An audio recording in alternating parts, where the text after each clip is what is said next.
All right. Technical issue number 17 of the day solved. Hello, everyone.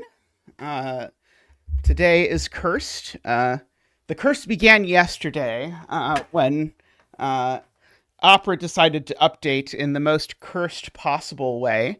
And now that curse continues. Despite... oh, oops, that number. One moment, I need to move that window over to another window, I guess. But now, sadly, the curse continues and has become bad enough that it affects Tristan. So my plan for today is that I haven't set a puzzle in a while because I've been pouring creativity into other projects of sorts, mostly. So I want to set a puzzle. That's basically the version. And so I thought a good way to warm up to setting a puzzle. I forgot to turn always on top, didn't I? Yeah, that's exactly what happened. And so I thought a good way to sort of warm up to the setting a puzzle idea was to first do an old puzzle of mine, because I had sort of fallen out of doing that a little bit. So let's do it. So as it happens, the puzzle up today is a puzzle I have, and this is true of lots of them, literally no memory of. So I think like once I saw it, I hazily recalled the grid, but only vaguely. I'm pretty sure this one was never published on LMD or anything. I think this one probably is like lost to the annals of the like Discord channel where you can post a puzzle on the CTC Discord and have it die forever. I think it's pretty much from that era. So let's have a look at what on earth is going on in this puzzle. Do we have a link? Tristan can post a link. I think Tristan is still listening because he's expecting there to be another disaster. So I think he'll be happy to know that at least this mentioning of his name is not because there's a disaster. So we have here circled digits are basically fortress clues of one type or the other. So they're either greater than all orthogonally adjacent digits or less than all orthogonally adjacent digits. I hazily recall that my motivation was that I think that the way that everyone draws fortress clues is horrible.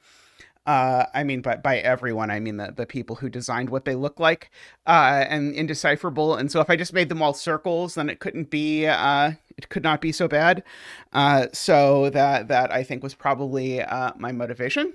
And additionally, all possible circles are given, hence the title of the puzzle. Also, black dots are standard, meaning that they have a ratio of 1 to 2, and all of those are also given. So we have that to work with. And so I see a couple things that look like they might be interesting. One of them is that what Emma says, and one of them is what Todd says, basically. Emma says that we can basically checkerboard color, because if this one is greater than everything, this one's less than everything. And the other thing is what Todd and Garion allude to, which is that there's no way a 1 and 9 appear anywhere other than in circles. And so you could sort of corner mark every box with 1s and 9s in these places. But Todd points out that column 2 is particularly interesting because I need to place a 1 and a 9 in this column, and they can't not be circled because a 9 is bigger than everything it's orthogonally adjacent to, and a 1 is smaller than everything it's orthogonally adjacent to. And hence, this circle is a 1, and we can bring out Big Z for the 1 dance. Ba-doop-ba-doop, woo! Ba-doop-ba-doop, wah! Ba-doop-ba-doop, wee!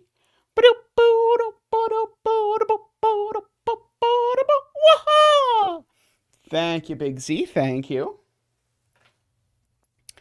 And so that's the 9. That's the 2. And so I need to make sure that all of these numbers are bigger than 1, and all of these numbers are smaller than 9. Let's see. This number is going to be bigger than. So this number, like if I want to